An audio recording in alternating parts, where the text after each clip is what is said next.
This is Saxon 5 Intermediate Math, Lesson 82. Today we're looking at greatest common factors. So the greatest, to start off with, factors are numbers that you times together to make another number. Okay, these are called factors.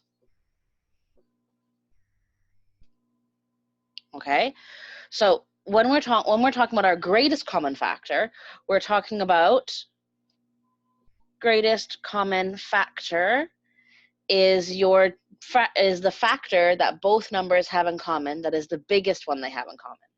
So if we had, for example, 8 and 20, okay, first thing you need to do is you would list all the factors for 8 and 20. So for 8, it's 1, 8, 2 times 4, and that'd be it for 8.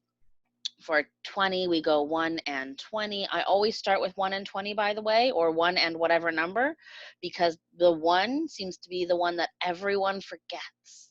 So please remember that. That's why I always start with it. Okay, 20 is 2 and 10. And then we can also do 4 groups of 5. Okay, so your common factors are 1, those ones they have in common, 2 they have in common, and 4 they have in common. So your greatest common factor, or the biggest common factor, is 4. Now, where you're going to use the greatest common factor the most is when you're reducing fractions. So if we had the fraction 8 over 20, we would use these factors that we have just found, and we would use the greatest common factor to reduce this fraction. So because 4 is the greatest common factor, we would reduce both by 4, and we would end up with 2 over 5.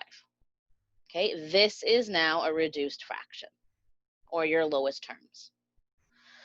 That is greatest common factor. GCF is more than likely how you're going to see this most of the time. Remember, when you're doing it, you need to list your factors for both numbers so that you can find the greatest common factor. Don't forget your ones.